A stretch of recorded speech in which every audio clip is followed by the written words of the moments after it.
interactive as it can get, but yeah, it is mostly a presentation, so I'll be yapping away to glory. But we're here to talk about movement therapy. During the presentation, if you have any questions, do write them down. So at the end of the presentation, you can ask them. And yeah, so let's get into it.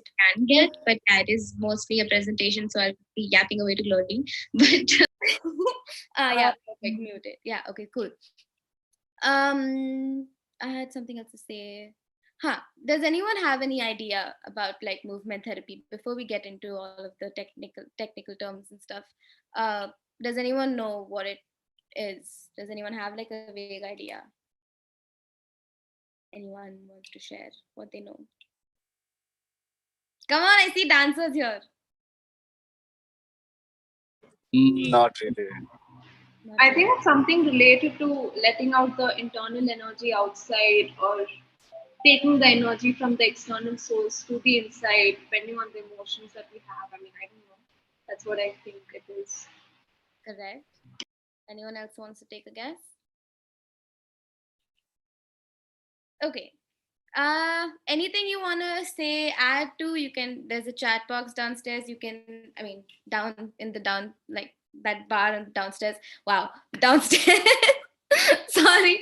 But yeah, so we will be, who is joining? Okay. We will be interacting throughout with the help of that chat box downstairs. Okay. So we'll start.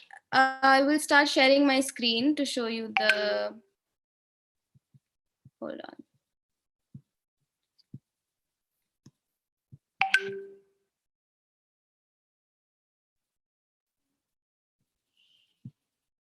Okay, can you all see? Okay.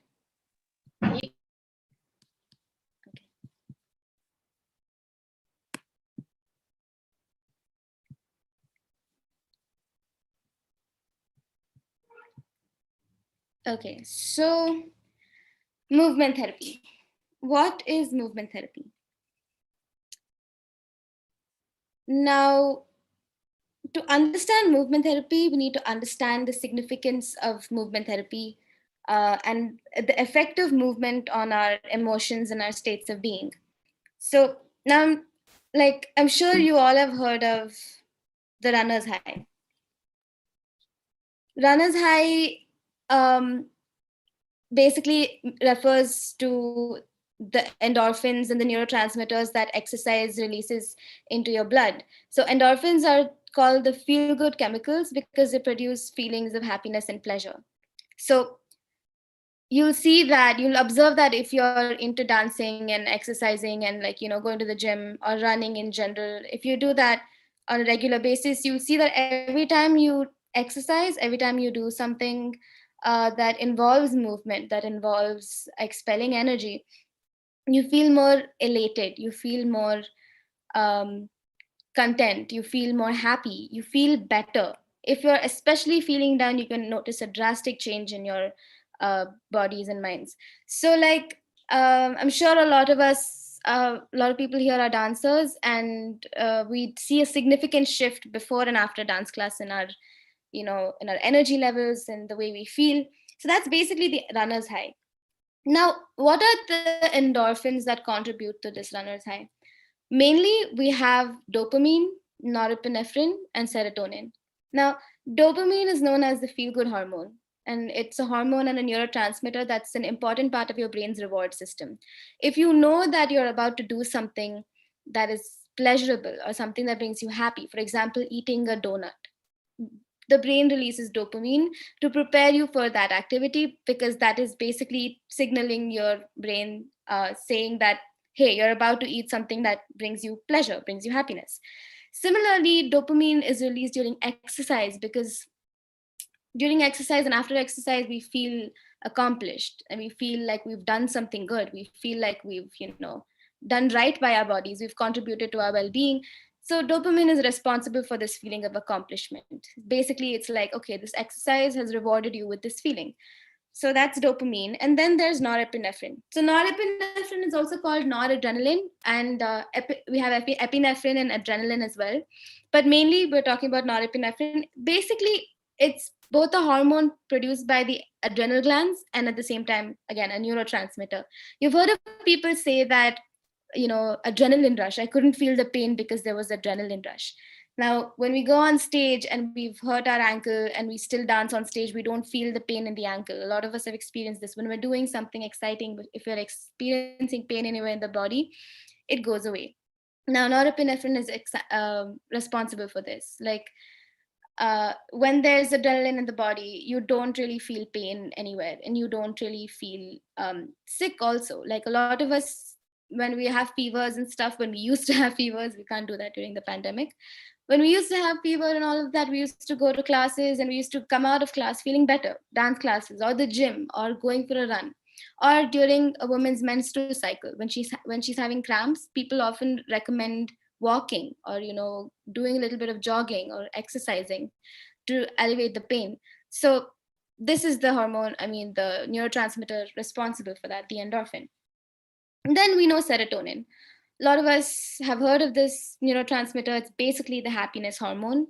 Serotonin is the key hormone that stabilizes our mood, feelings of well-being and happiness. This hormone impacts your entire body. It enables brain cells and other nervous system cells to communicate with each other.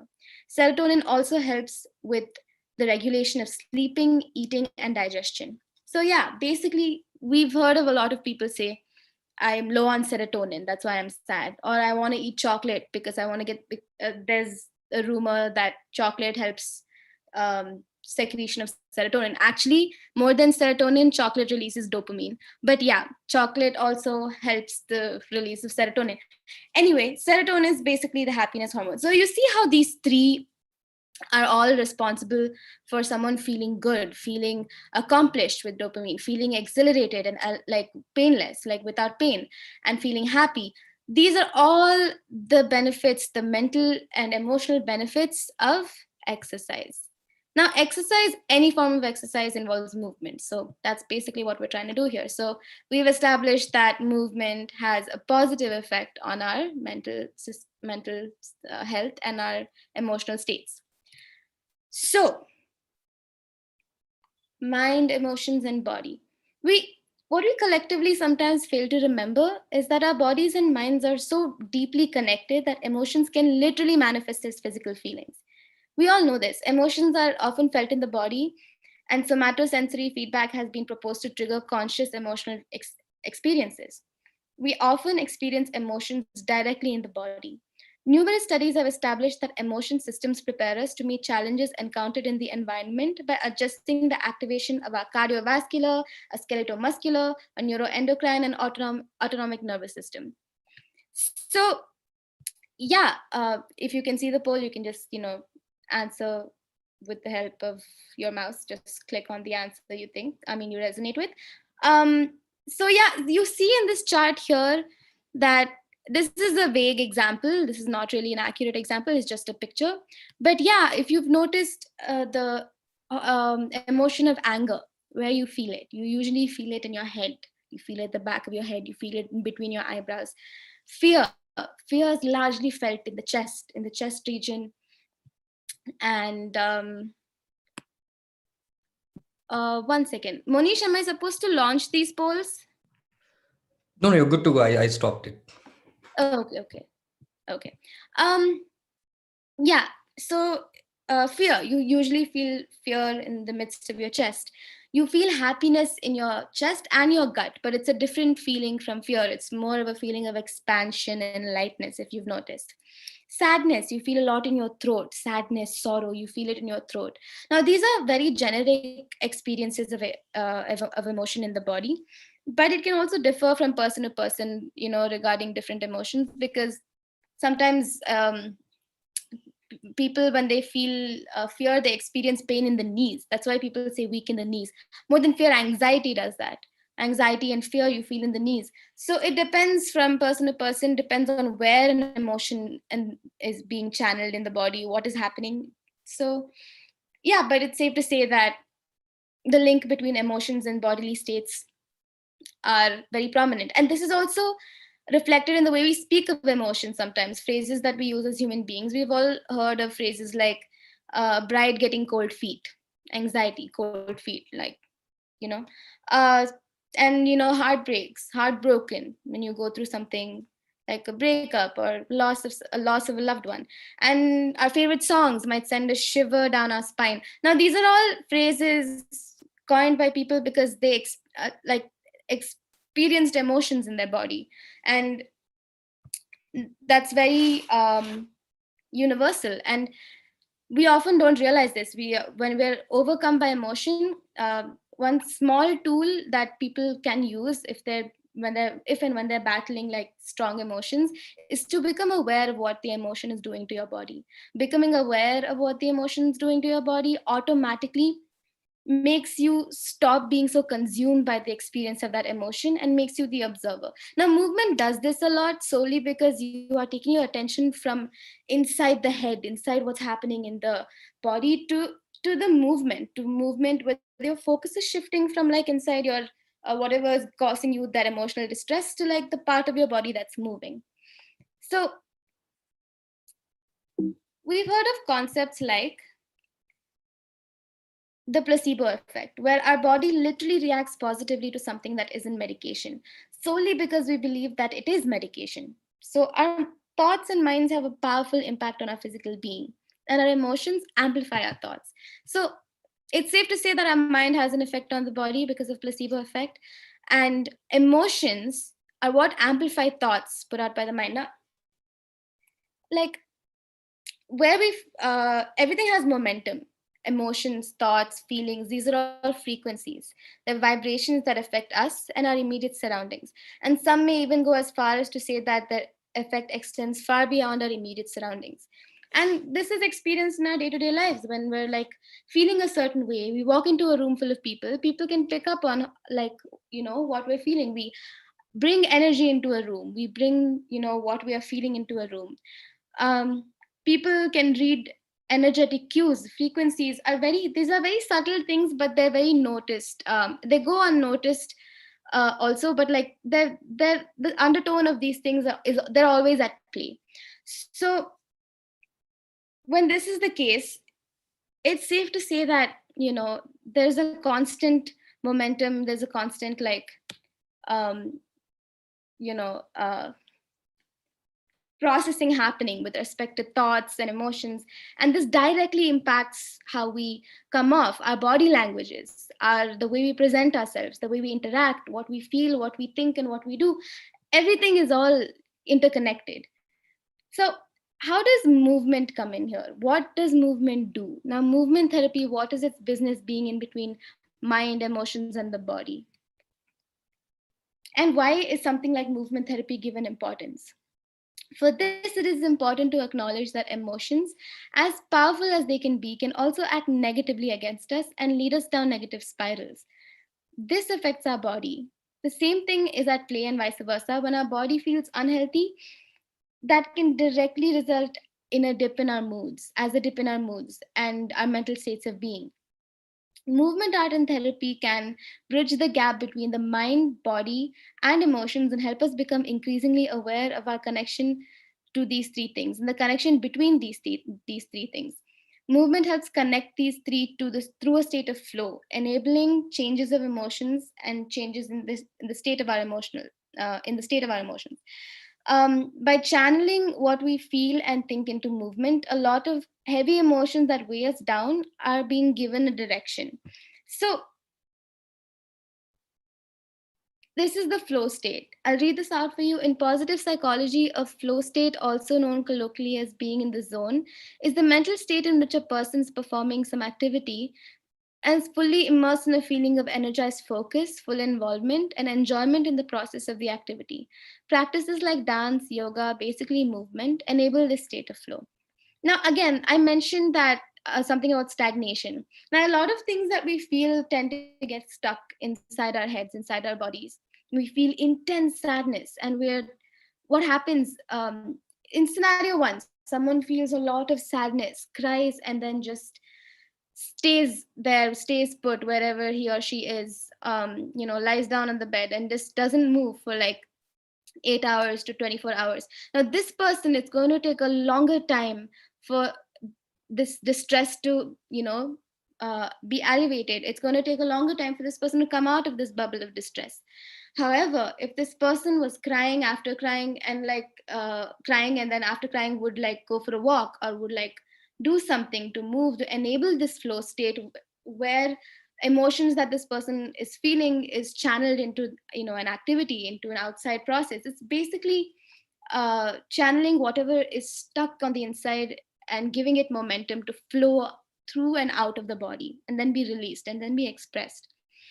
So that is basically the flow state. The flow state doesn't necessarily just help with negative emotions, it also helps us channel positivity into movement. Now you see so many artists, creative artists, like when they feel something, they're able to, translate it into movement. A lot of freestylers in dance are able to sort of take anything they feel, take any emotion they feel, and make it something so visually pleasing. And it's not just visually pleasing, but you can also see what they're feeling. You can also, it's emotions made visible, it's feelings made visible.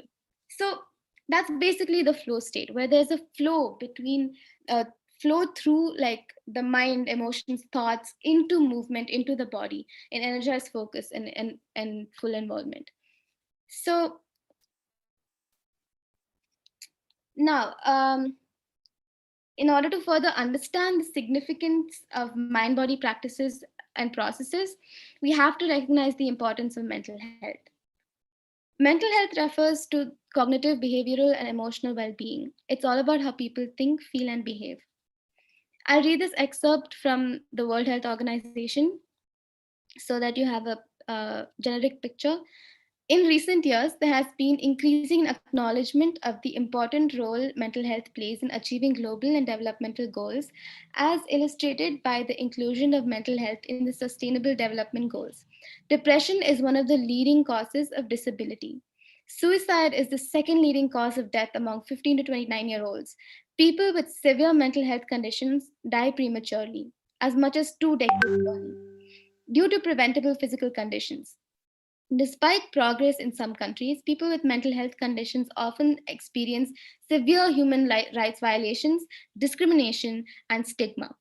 Many mental health conditions can effectively be treated at relatively low cost, yet, the gap between people needing care and those with access to care remains substantial.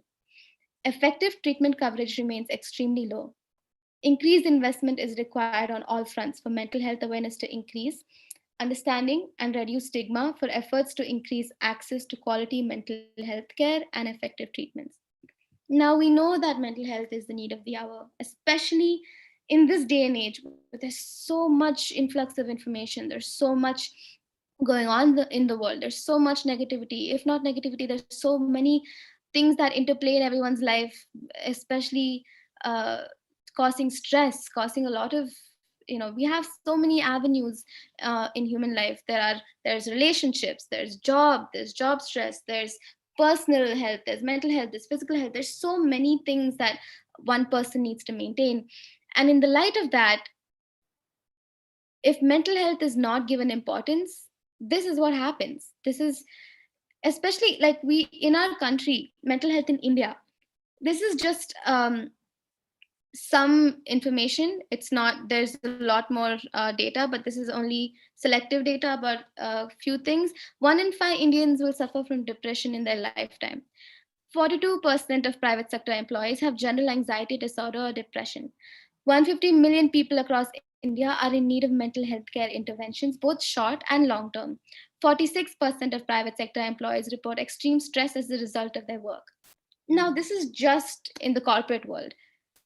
This data doesn't even include students and what students go through, and the amount of like suicides we see among young people from the ages of 13, 14, teenagers who have barely made it to like, um, any like, you know, crucial life experiences. These ages up till 25, you see suicide rates are insanely high. And that's because there's so much going on in the world and not enough directions and not enough awareness of the tools, awareness of the importance of mental health.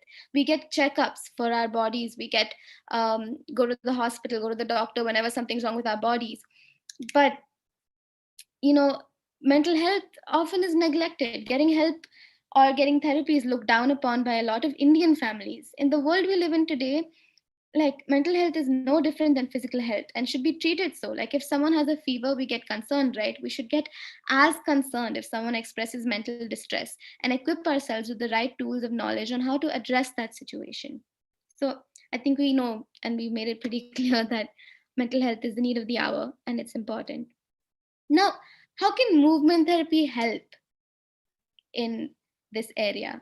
How can it act as a tool for mental health? How can raising awareness about the importance of movement help people?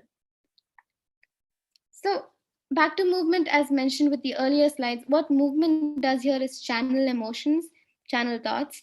We can channel any stuck or heavy feeling wherever in the body into movement. I mentioned that, and set it free through movement. Movement and dance act as channels for expression, release of all sorts of things that we feel, both positive and negative, be it anger, joy, happiness, elation, sorrow, sadness, stress, anything.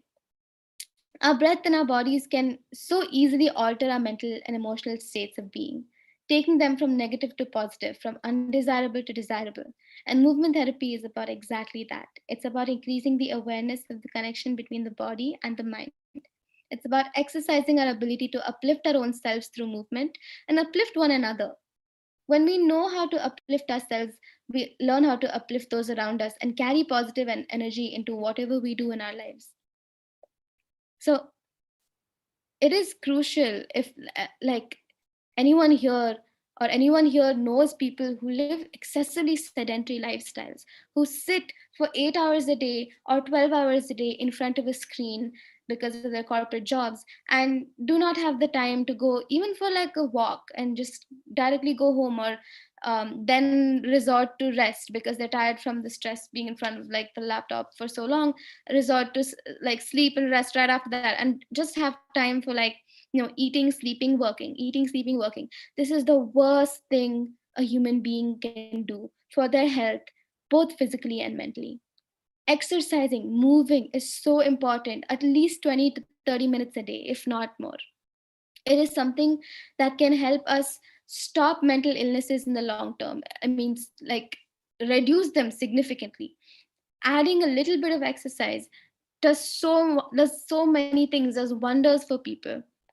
And it basically is like a form of therapy, and it can help with the upkeep of mental health, keep someone on track to like continuing to be healthy and like making sure they're addressing their mental health needs.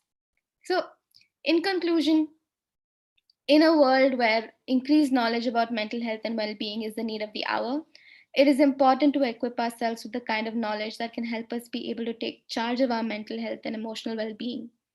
Movement therapy has a lot of fun processes that involve easy, mild to professional dancing, depending on what level of class you're taking. All in all, it is extremely beneficial for the improvement as well as the upkeep of anyone's mental health, which in today's day and age has become an absolute necessity. So, um, one of the common questions people ask is, does one need to be a dancer in order to take a movement therapy class? No, like I said, movement is an integral part of our lives as a human being. Being a dancer to take movement therapy classes is not necessary. Being a dancer to use movement, aid your mental health and physical health is not necessary. Like I said, our bodies are made to move. Our bodies have evolved to move, and we have hands, legs. We have all of these beautiful tools to do so many things. We are supposed to use these tools that we've been given to help our own selves. So, with that, I conclude this. I open the floor for questions and discussions before I'll screen a video which will talk about the history of movement therapy. So,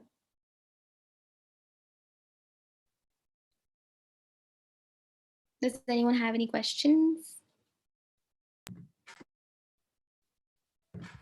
I have a question. Right. So the thing is, right, to share one example first, all right, a real life incident.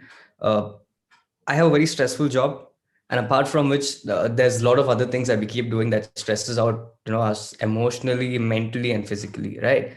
So you can say I just sleep for 4 to 5 hours a day, and Siri knows me from the past 10 years, and she's seen that. Okay, all right.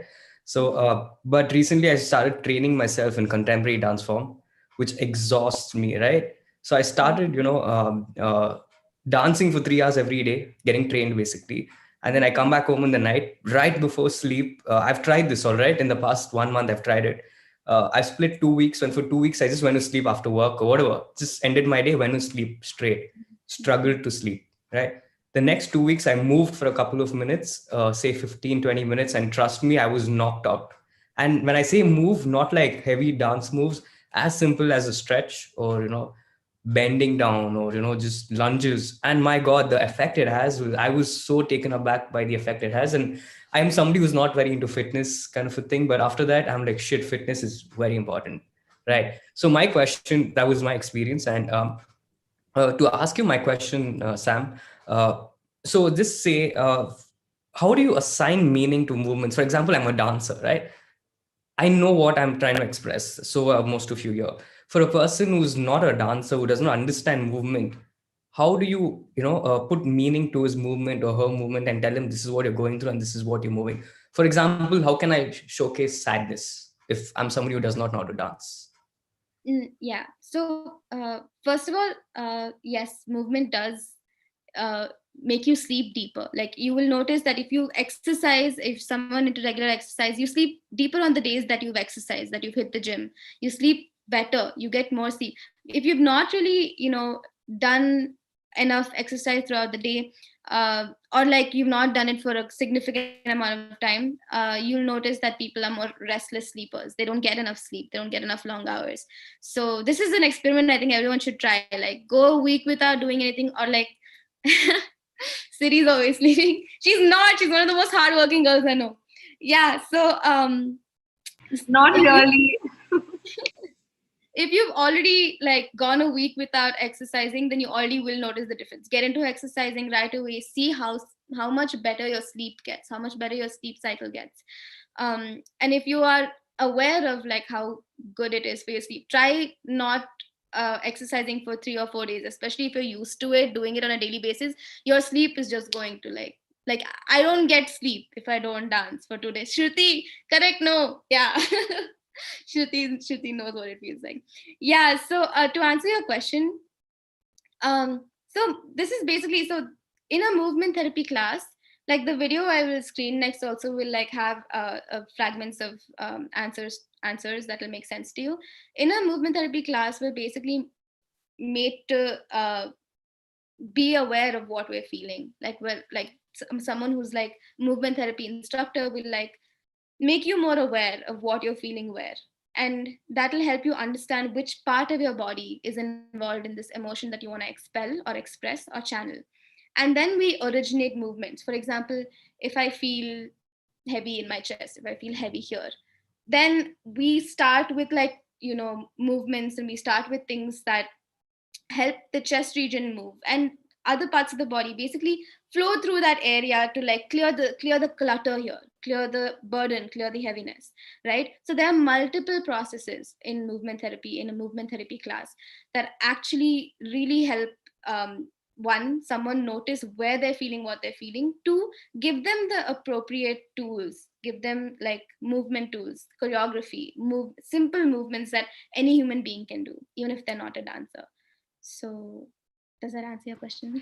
I just have a question to this. Okay, generally me, like when I'm feeling sad or depressed or low, okay, as you said, your chest might feel heavy or something like that. Generally, I don't make such a difference in my body. Like I don't get to know what's feeling heavy or what is feeling uncomfortable.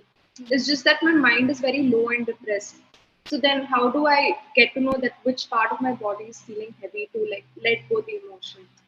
Funnily enough, movement reveals that as well. Like if you're not aware of where you're feeling, have you noticed once you start dancing, you'll know which part is heavy? Like sometimes it reveals itself to you. Otherwise, if it's just mental and if it's not really manifested too much in the body, just movement can like elevate that. Like it can help.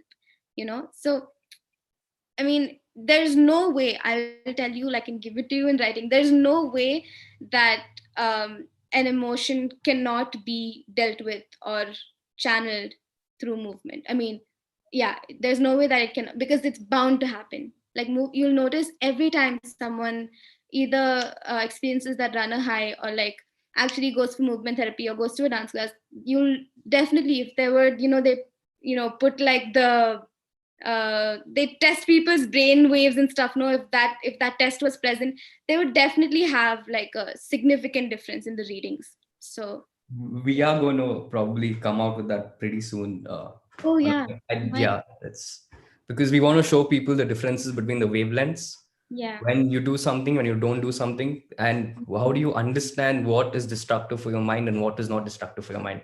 For example, the moment you do yoga, your brain length is on a different, whole new level. It is. Right? That's why I ask you to do yoga early in the morning, or because your brain's so active. So yes, we are trying to come up with devices, but it will take some time, probably by the year end.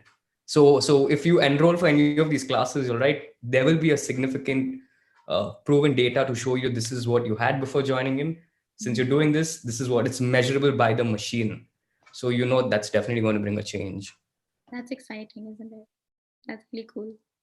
A lot of people ask, is movement therapy the same as yoga, similar to yoga?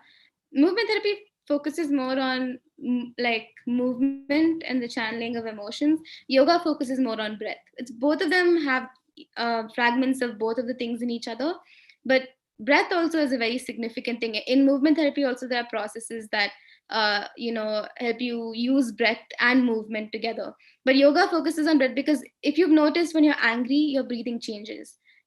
Depending on the states of your mind, your breathing changes. When you're angry, you breathe more heavily, breathe more faster. When you're frustrated, like agitated, anxious, all that makes your breathing become more erratic.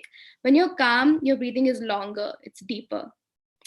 So like just changing the pattern of your breath, especially when you're experiencing extreme frustration, anger, when you immediately in that moment realize that, okay, my breathing has become like erratic, and just change the breathing. Don't change the mindset. Don't try to think your way out of a problem.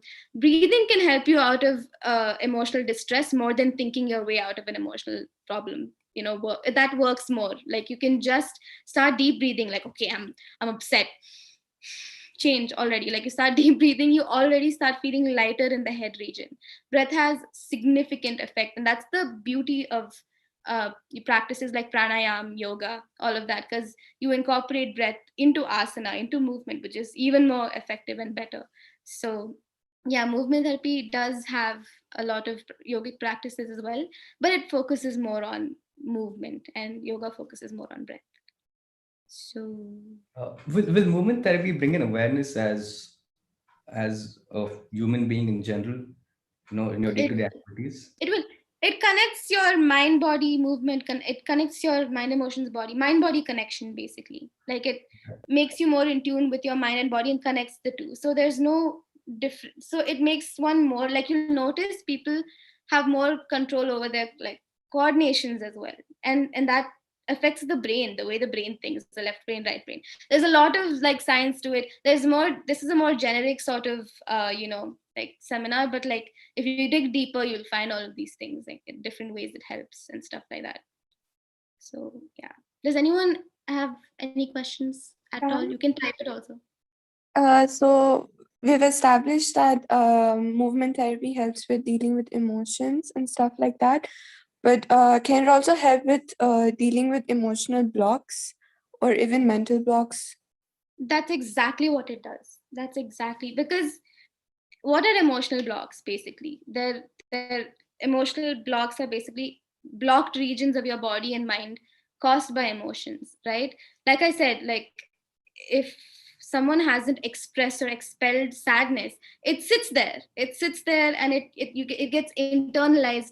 And you'll find like a lot of these studies, when stress gets it, oh my god, the number of things that can happen solely because of stress: brain hemorrhages, heart attacks, people even get things like diabetes. Number one cause is stress. So like all of these things are caused by what? Like these physical, actual permanent physical diseases. What are they caused by? They're caused by just prolonged states of negative emotion, prolonged periods of stress. So that is emotional block. So what it basically does, it movement basically does, it's allow this sort of a block to be released. It gives it a channel, an expression, so that you're able to expel all of this. You're able to let go of the baggage through just something as simple as movement. Because it's not even, it's not even like, um, you can't even think your way out of that. A lot of people like spend a lot of time thinking ways out of problems, thinking like, okay, how can I feel better about this? Maybe I'll do this, then I'll feel better. Maybe I'll do this, I'll feel happier.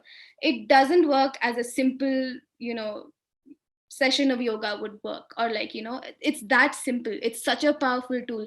Movement and breath, that's all. These two things are such powerful tools to get people out of such like insane, blocks, insane emotional blocks. So yeah, definitely. It can also help mental blocks, like creative blocks as well. So like when there's more space, when there's more things that flow out, when there's, more sort of, when the flow state is established in your head, in your mind, in your body, there's more space for things to come in. There's more room for insight, there's more lightness, so that you have more sort of ability to sort of get rid of any creative block and allow creativity to flow through you, allow all the good things to flow through you. So definitely, yeah. I really like Ginger's picture there. Yeah. Thank you. Okay. Does anyone have any more questions? I feel like I'm talking too fast. Am I talking too fast? I feel like I'm talking too fast. No. Yeah, Okay, good. used to it. I don't know about others. You are used to it, definitely. Siri is also used to it now. Nihar is asking something. Okay. What are some general mental wellness? I mentioned that. Apart from movement therapy, are there any other general practices for mental wellness? Yeah, many.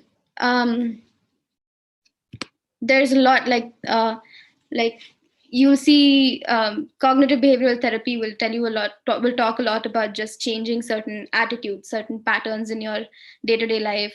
And there's this whole awareness thing where you have to bring awareness to like what you're feeling. Like I said, bringing awareness to breath. There are many different processes to deal with, like different tiny tools that you can implement, use and implement throughout the course of your life, throughout the days, that really help sort of upkeep of mental health and mental wellness. But yeah, here we're just talking about movement therapy, which is a significantly, and people are not very aware of this. People don't know much about it. So yeah.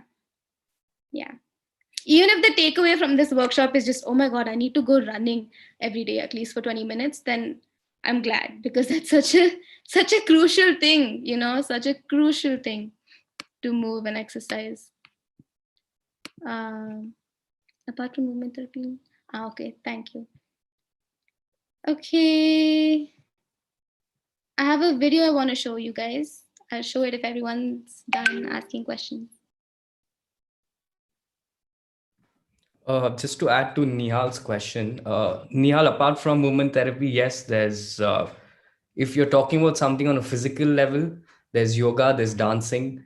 It can be as simple as what Sam was saying, walking, running. Because, and if I have to break it down to something very simple, is the food you intake, right? If I don't know if you're aware of this, but the food you have on a prolonged period of time can influence your emotions, can influence your thoughts.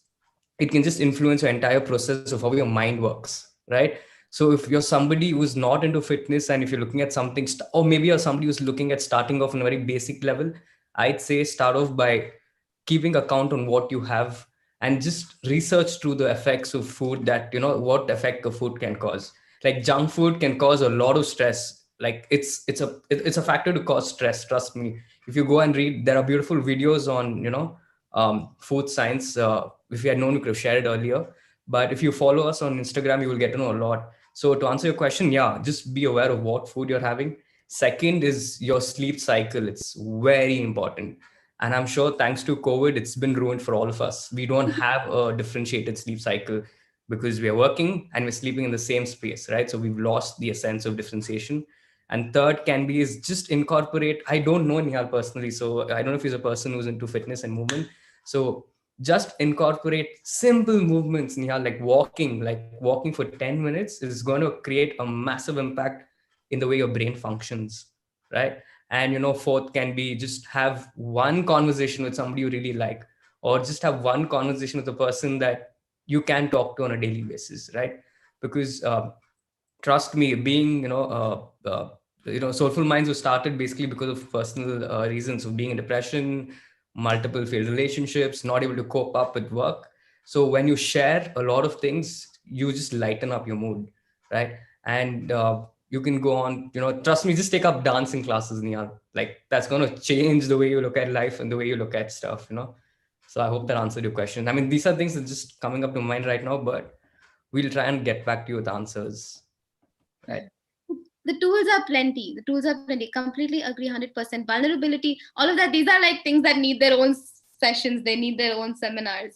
Like there's so many avenues to mental health and how we can effectively, inculcate the tools for upkeep of mental wellness in our lives. But yeah, I completely agree with everything Monish said.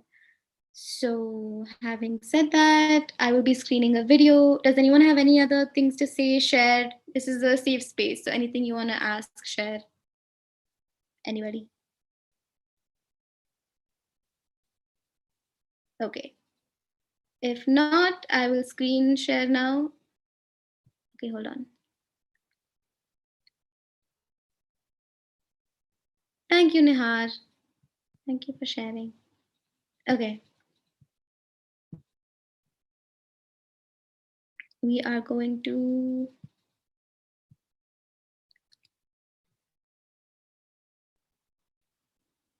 Can everyone hear the screen? Let me stop share 1 second. Share screen. Okay.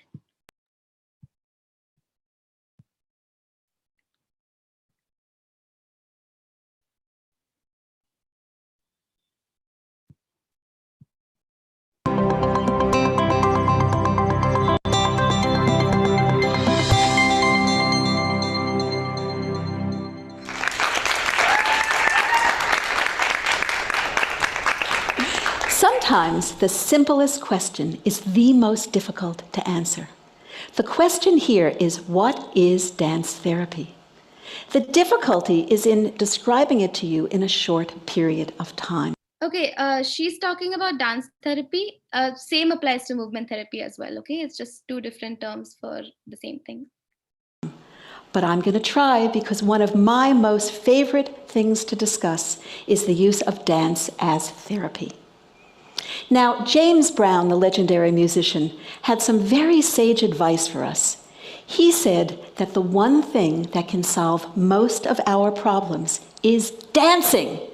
Well, people throughout the ages have understood exactly the power of dance for individuals, for groups, for communities, in helping people understand exactly what was going on in their lives.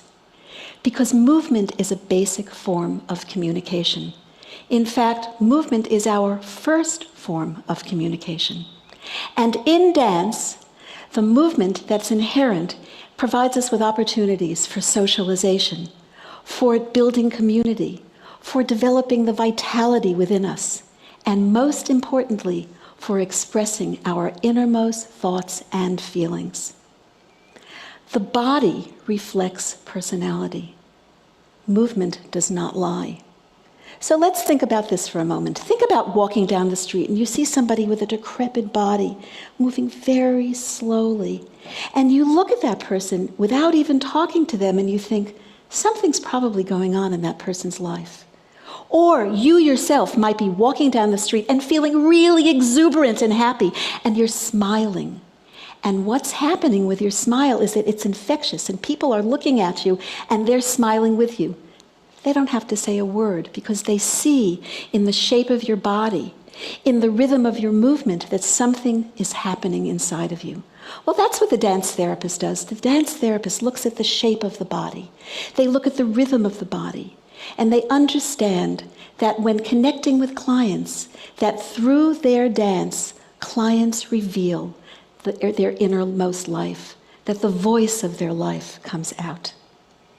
So let me give you a say an official definition of dance therapy. It is the psychotherapeutic use of movement that furthers the emotional, the cognitive, the physical, and the social integration of the individual. So let's see how that works for you. I'd like you all in the audience to think about a gesture that reveals how you feel in this moment. So if you were me, your gesture might look a little bit like this, because I'm a little anxious, a little nervous, and really happy to be here. Your gesture might be a little bit smoother than mine. But everybody, just think of a gesture and make it right now. Glorious. Now would you please turn to somebody who's sitting next to you, 2 of you, 3 of you, doesn't matter, just make sure that everybody's involved, and make that same gesture to the person near you. Go. Now, did your gesture change? Did it stay the same? Was it any different? The dance therapist would actually, if this was a dance therapy session, might ask you to take that gesture a little bit deeper, or to think about the feeling that evoked that gesture. And in that feeling, let's explore that a little bit more. So you might ask, how did we know how to do this?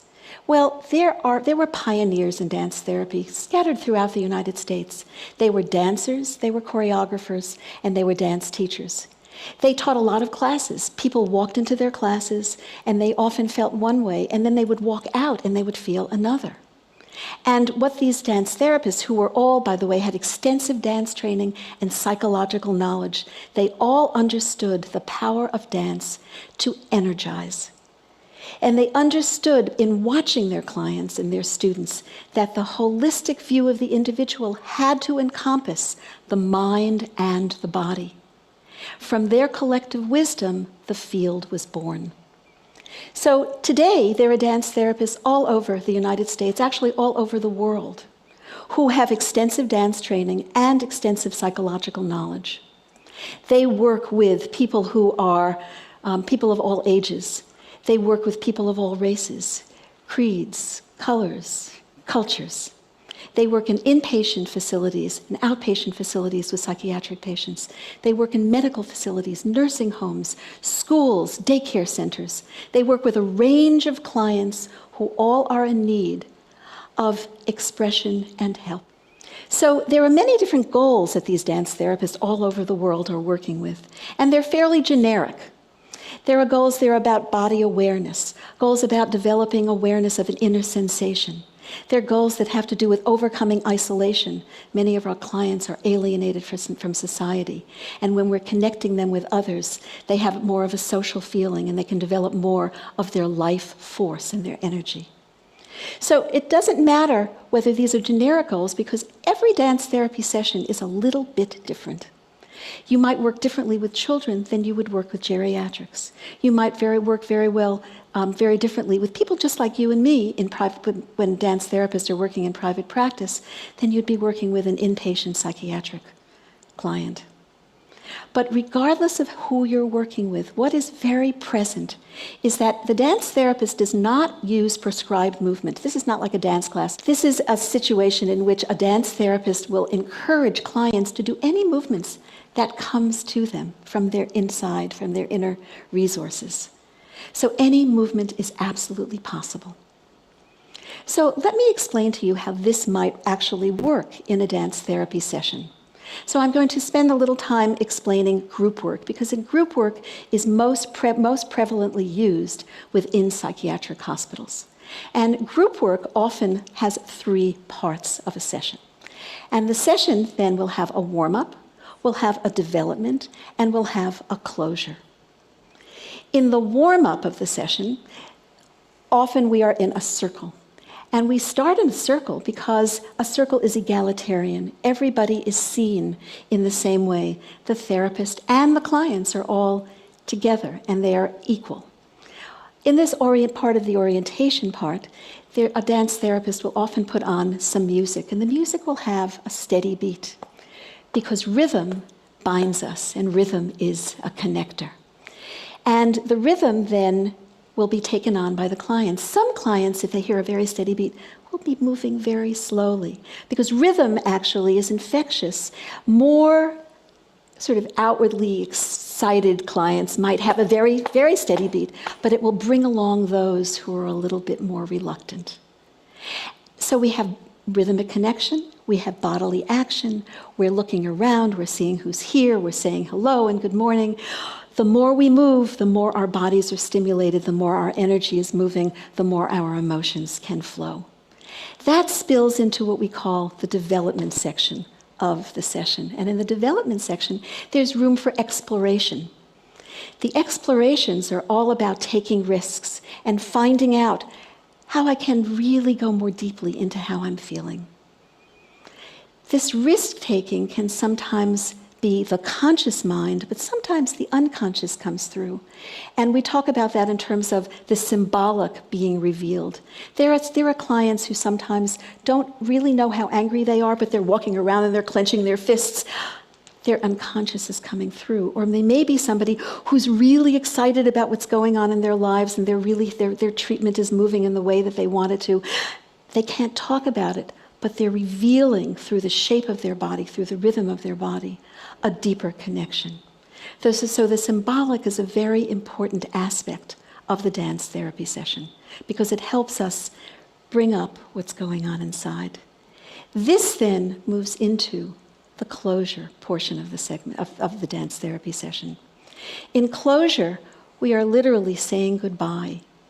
We're beginning to look at what's gone on in the session. It's an ending, it's a separation, it's a time where we take what we've experienced in the session and we move it out into our lives. And the client and the therapist are really looking at each other and saying, what happened here? How can I take something that I learned here and move it into the rest of my life? So risks are taken, closure happens, and the dance therapist will often invite the clients to perhaps provide a gesture, or perhaps ask a client, how would you like to end this session? So if something happens, we often, also at the end of the session, go back into a circle formation. Sometimes we hold hands, sometimes we bow, sometimes we talk, sometimes we just look at each other and smile. But it's a way of separating.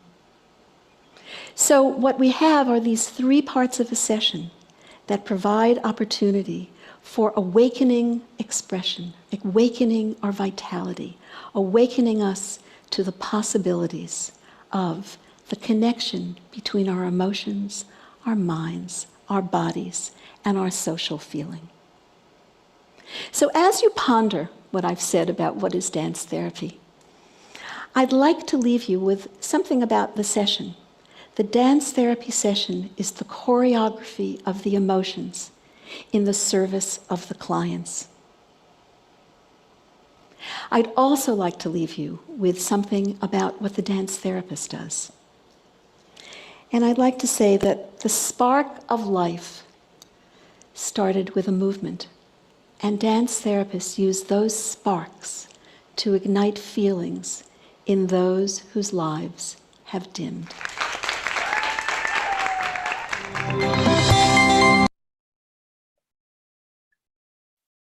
Okay. That, So, that was Sammy 60 years down the line. Having seen that, do you guys have any more things you want to talk about, discuss? Beautiful, no? She was so calm. I want to talk like that one day. I'm like, yeah. Yeah, very informative. Wait, so I have a question.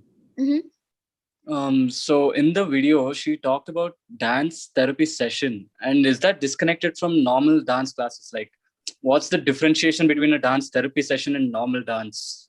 So, like I said, normal dance classes will have an effect positively on your mental health, but dance therapy and movement therapy focuses more on bettering your mental state. Sometimes you'll be in such a sort of frustrated state that, yeah, you'll take a dance class, but still you'll go back home, resort back to that, whatever's causing you frustration.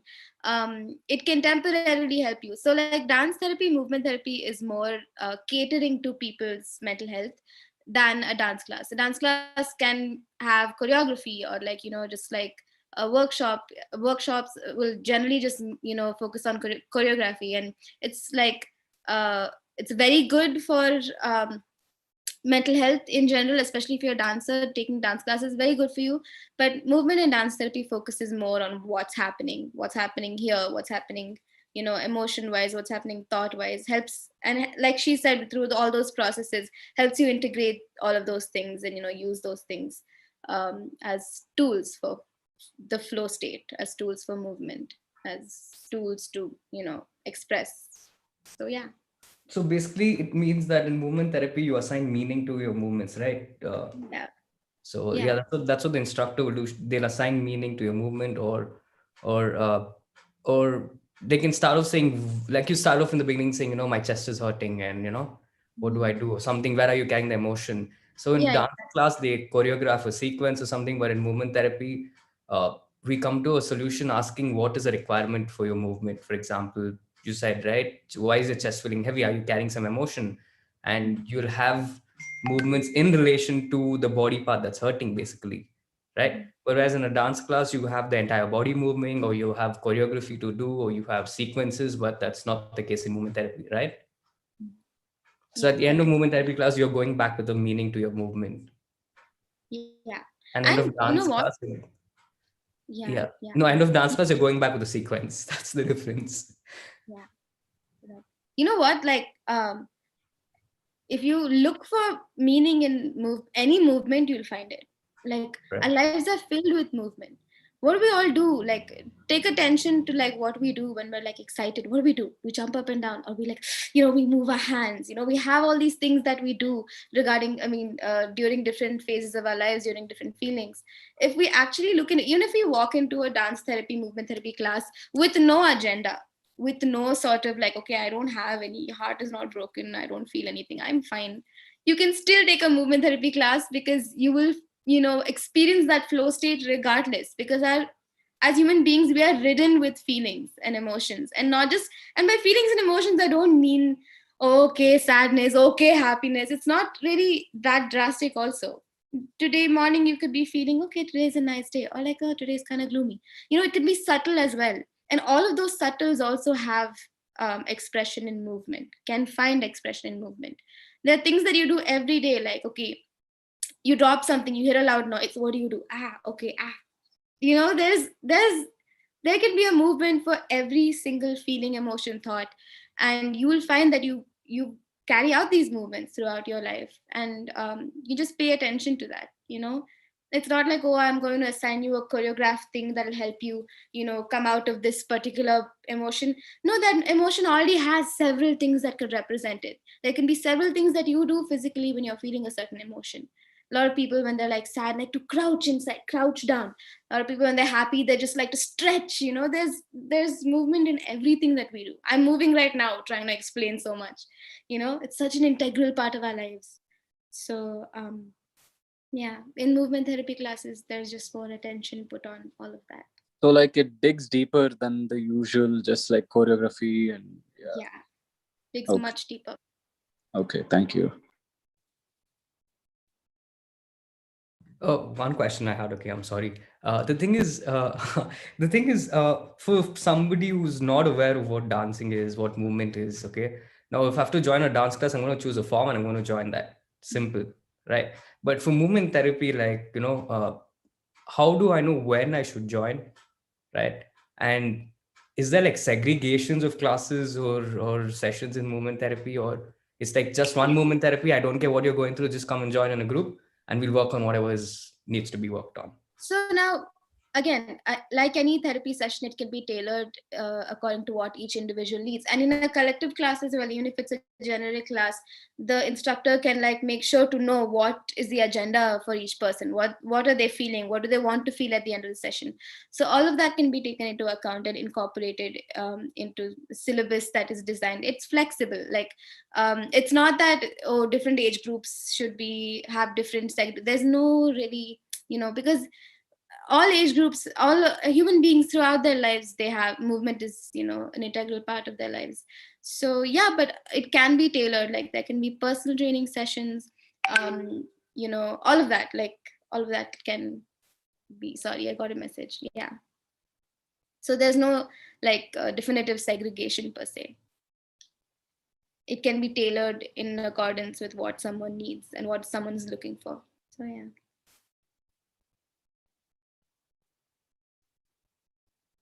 Okay, I think we're nearing the end of the session. Does anyone have anything else to ask and share? Maybe I think one of the dancers here can share their experience, Yeah, before if anyone becoming wants a to dancer share. and after. Yeah. Shruti can go ahead, I think. Yeah. Shruti, please talk. You're muted, you're muted. Okay. So in general, okay. So when I dance, even we feel amazing, we feel happy. When we come together and dance, that's again a different level. When you take a dance class, when you teach a dance class, you have to be like mentally sorted no matter what is going on in your life. Okay. Actually, if you see like that, like whenever I teach or whenever we go and perform with people also, most of the time the mind is sorted. Okay. Most of the time because we are moving. First thing. Yeah.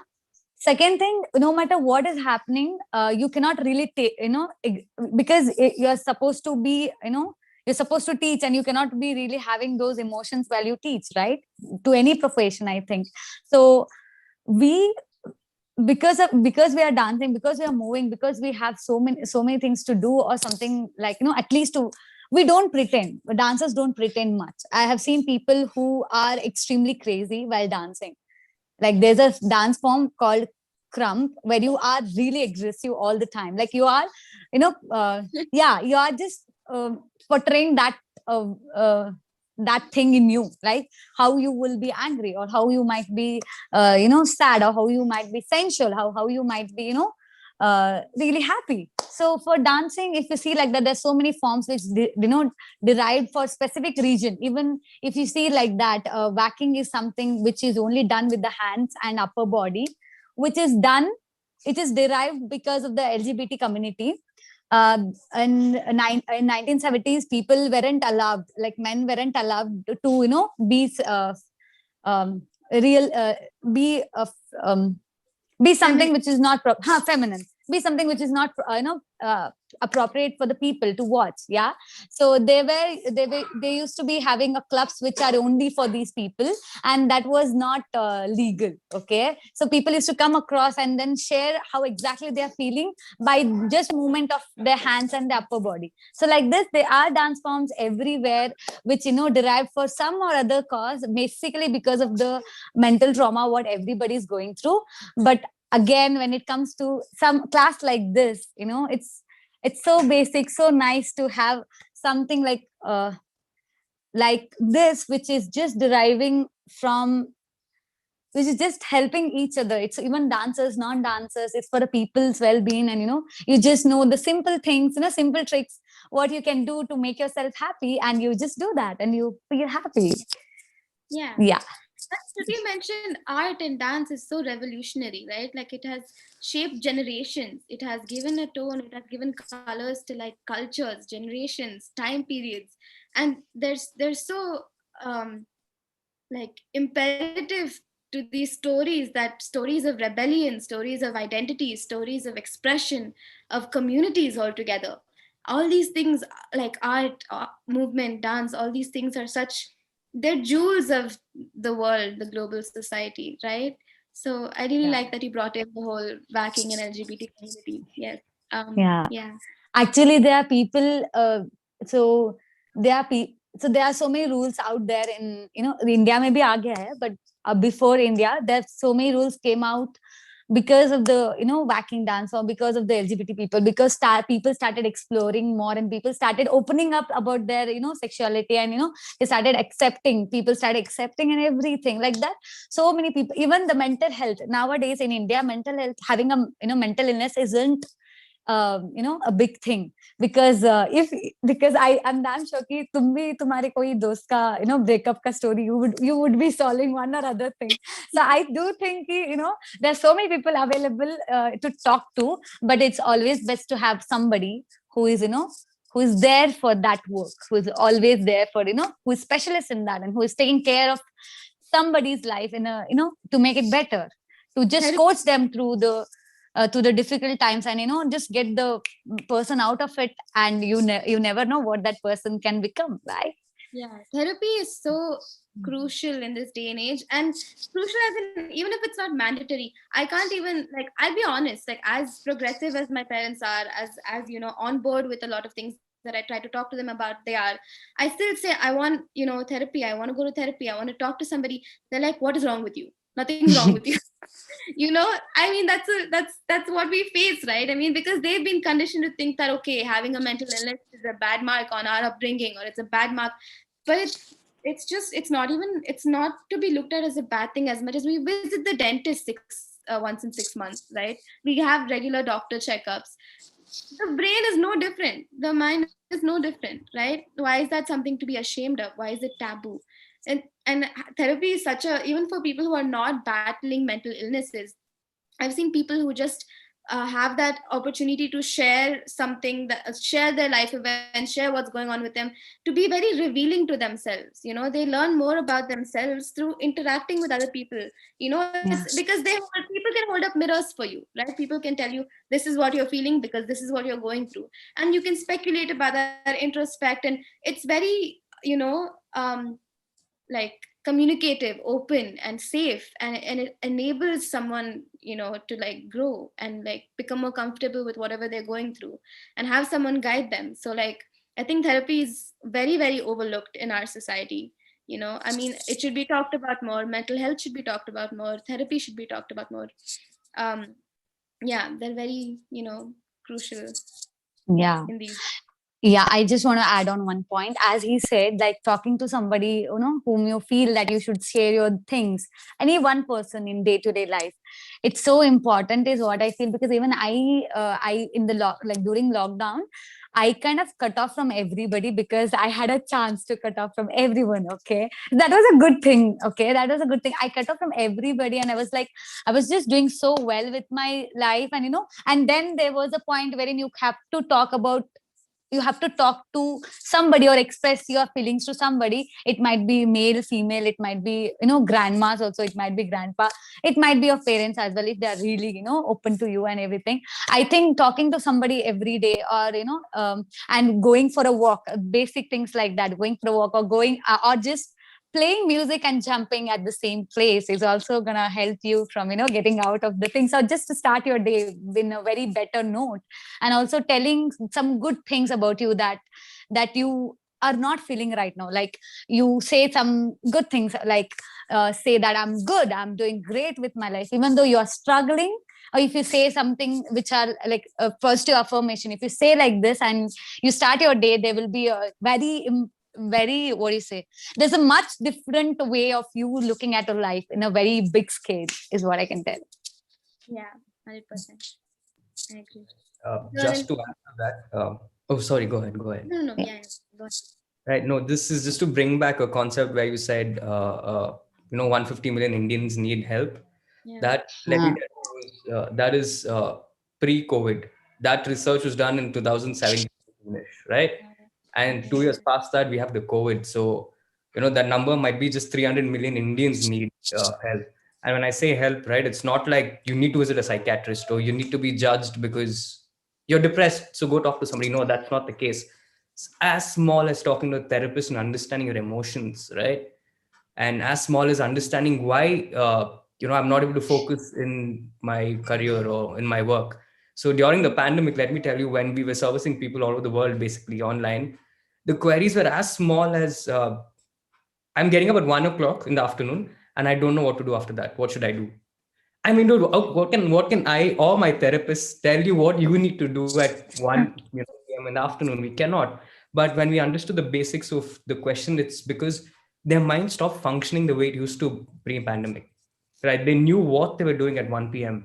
Now they don't know what they're doing. They have to figure out something. So it's very important to talk to somebody. And I don't know if you people have received an image that I sent earlier on the group about 1,000 Minds. So 1,000 Minds is an initiative which we're launching, to make sure 1,000 people out of the 2 million people in India, just targeting the 0.0001%, have their first interaction with a psychologist, right? Have a session, 1 or 2 hours, just come and talk to them, tell them who you are, what you feel, this is who you are, and this is what you feel. Ask them what is validated, what is not validated, right? And we're doing this at a very, very effective price. And I really wish we could get out for free, but that's not the case, right? We cannot do that. So we've kept an effective price, and uh, you know just spread the word to your friends. Follow us on social media, and we keep having a lot of sessions. Last week we had about relationships, and we're going to have a lot of things coming up. So just spread the word. And if you just recommend your friends to go and talk to a therapist, not from Soulful Minds, but any place that is trustworthy. I can give you names of people that are trustworthy you can reach out to. Please do so and have an interaction. And it's high time we start addressing our emotions and our feelings. And I mean, like, I am depressed, been depressed for a couple of months or years, and it's not a safe place to be. It's going to affect our own existence if we do not take help at the right time, right? So spread the word, guys. Mental health is as cool as physical health. It's as cool as dancing. There's nothing wrong in going to a psychiatrist. There's nothing wrong in going to a psychologist. There's nothing wrong in getting an MRI scan done for your brain. There's nothing wrong. In fact, it'll just unlock the potentials of your mind to understand better. So spread the word of mental health. And for people who are dancers, keep dancing. And for people who are not dancers, start going to dance classes or dance therapy. Just move, and help yourself become better people, right? Also the burden of, I wouldn't say burden, but the job of uplifting people and making people aware of mental health is not just up to psychologists and therapists. All of us can contribute with the mere awareness of how to be allies for people dealing with mental illnesses, how to be, there for people in ways that are not harmful, that are helpful, what to say, how to, like, who to recommend. We can all, do our bit in terms of directing people in the right direction, and validating, their emotions, validating the fact that, okay, there's a lot of times people say, I'm feeling this, like, what is wrong with you? Again, like I said, like with parents and everything, there's nothing wrong, it's all in your head. Like, a lot of people get that nonsense from people, right? And that's so sad, because that inhibits people more from being open, vulnerable, sharing what's going on with them. I think that's the first step we can take as youth in the society as well, to, like, equip ourselves with awareness about these things, and see what we can do in the little ways that we can. And the best thing with the statement, it's all in your head. That's the goddamn honesty, dude. It's in your head. That is why you feel it, right? The best thing is we can't see it, right? See, if there's a problem with your heart, prolong it and you're going to feel it. Your body's going to know. But with your head, it's going to hit you like 40 years down the line and you're not going to notice it. We know many actors who've committed suicide because of not being open enough about their situations, right? I mean, if anything prolonged can take a hit on you, and something that mentally is going to take a hit on you in the time you're not going to realize. And be there for your friends, but don't try and be therapists, because it's a very highly qualified profession to do. There's a lot of nuances that we have to understand to help somebody out, with the mind. If you think it's something that you can't give a solution to, please recommend a therapist. Like, tell them to go and have a session with a therapist instead of having a burger one day. I mean, that's how much it costs, like, therapy for us. We're just putting it out at $4.99. That's your one time meal in truffles or McD or so and so, right? So just recommend therapists, guys. Let's keep recommending. Even parents, if you see your dad being angry unnecessarily, be like, Dad, I think you need to talk to a therapist. Just make it happen. I don't think that'll go too well, though. That's not going to go too well. I think that both, when we and the parents have to go to a therapist afterwards. That's called family therapy, which is good. But yeah, just address it at a very young age, guys. Just talk about it as openly as you can. Anybody else wants to share their experiences? I just wanted to I mean, this is like out of the topic, like right now what we were talking, but like I just want to talk in terms of like a dancer, okay?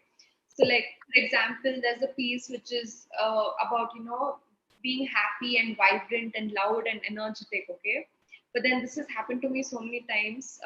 As you said, movement therapy, it lets our emotions out. Like, I mean, we do the most depending on what emotions we have. So so many times, so, like when I'm feeling very low or sad or depressed about something, okay, and I'm doing that happy piece, and so many times as an artist, like you can't show what you're feeling. You need to hide it and like mimic what the piece is asking you to, and that is very hard to like change what you're feeling and to show something what you're not feeling. So though the piece is like very happy and vibrant, like when I'm dancing, like it's seen very low and less energy, though I'm giving huge and big movements and big extensions, but still you can make that out. So like yeah, I think that's what movement therapy, I think it'll help. I'm just kind of relating to No. uh, Yeah. yeah. That I makes sense. think I hope you got what I'm trying to say. No. I know exactly what you mean. Like, okay, guys, Yeah. as a dancer, what happens to us is like we cannot really mold into mold into a choreography, mold into the vibe energy of a classroom filled with so many different people, unless we're tuned to the same sort of energy, emotions, right? So whatever we're feeling needs to stay out of the studio. So that's a very beautiful experience as a dancer that I've had. But like we can't always do that. Sometimes yeah, it works, you can't, okay, I need to be focused, this is the choreography, Siri is giving choreography today, I cannot afford to think about this thing that's giving me distress, go into the studio, learn dance. But like sometimes that thing is going to come follow you.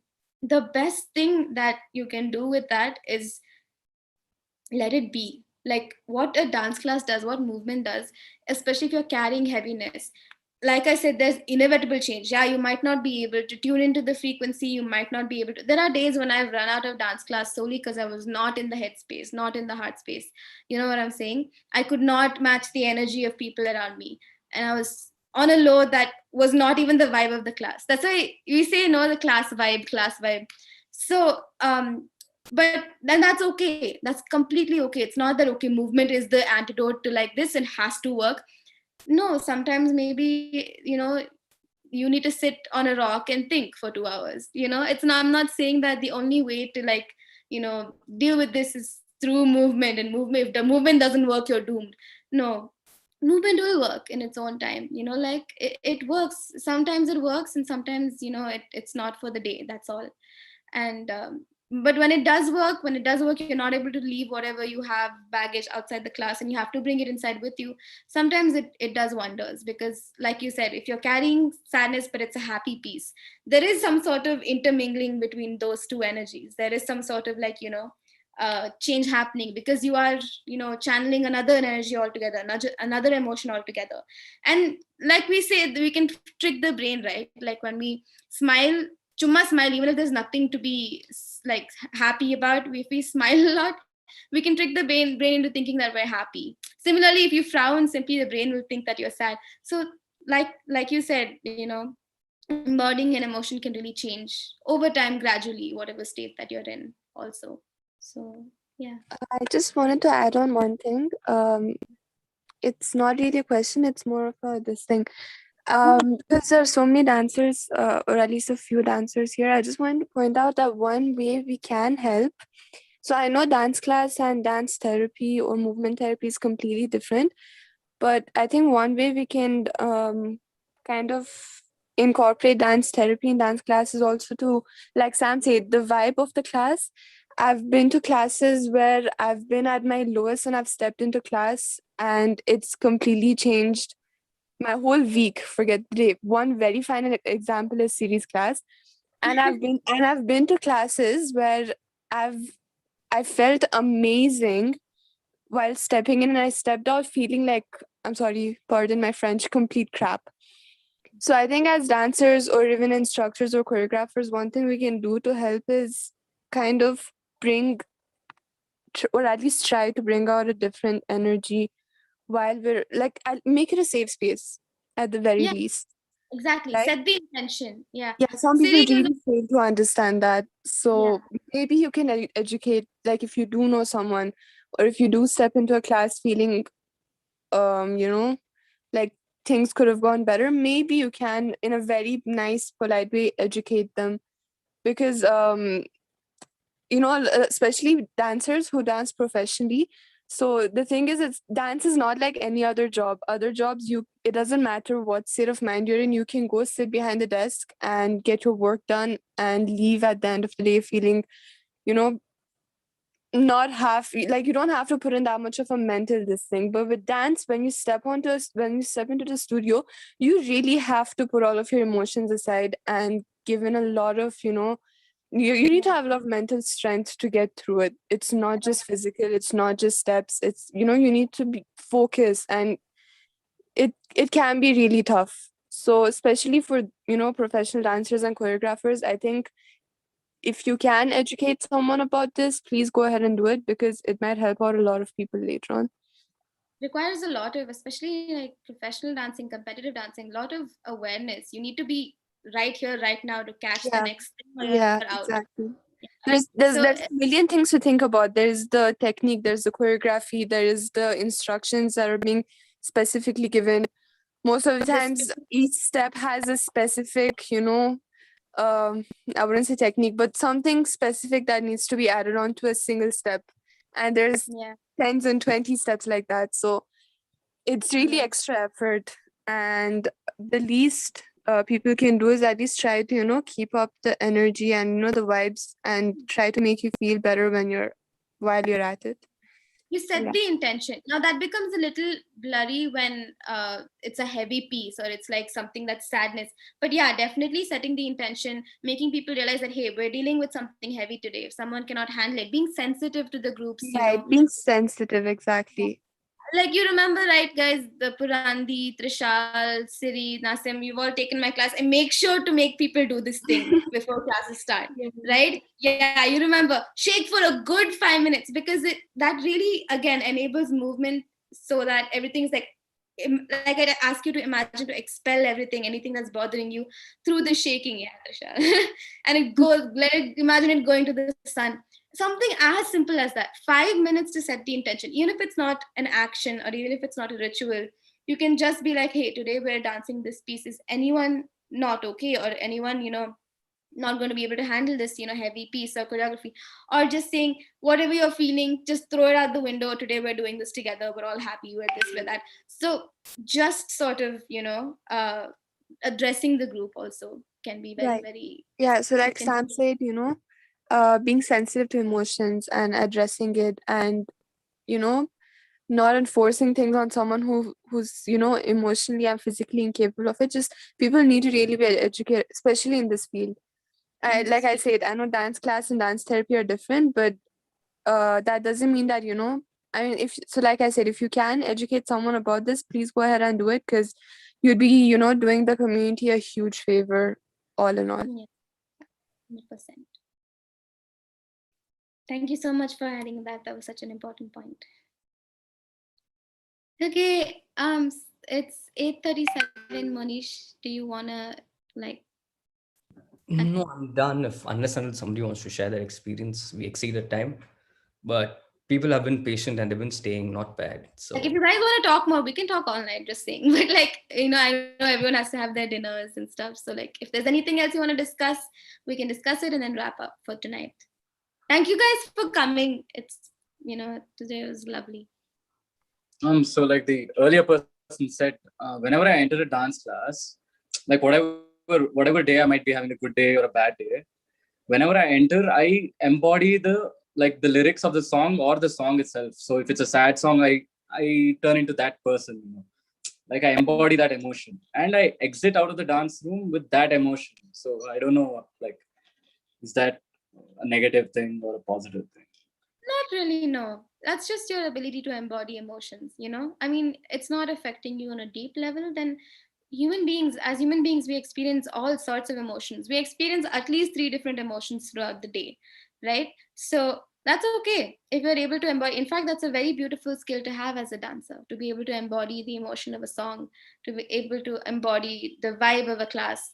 It's a superpower for dancers, actually. So that's good. That's a very good thing, as long as you're not being affected negatively by it, and you're not letting yourself get to the point where it's like, oh my god, what did I walk out of, what did I walk into? You're good. Okay. I think what we need is a combination of dance and dance therapy. Yes. Something Yeah. that's something that's going to come out very soon. So, Yeah. right.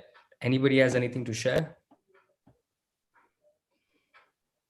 I'm not a dancer, but one time I took dance lessons. Okay, see you. Neha, you are a dancer. I mean, I've seen you dance. Anyway, I guess that's it for tonight. Thank you guys for coming. This is very soulful, and yeah. Oh, Should we end the meeting? Thank you, Sam, and Soulful Minds as well. This was really lovely. Thank you. thank you both. It was fun. Thank you guys for being patient and thank you for turning up. Thank you, Sam, for the wonderful session and for everybody who spoke. So, see you. Follow us on Instagram to keep updated. A lot of such things are coming up in the future. Bye, guys. Thank you. Have a good night. Thank you.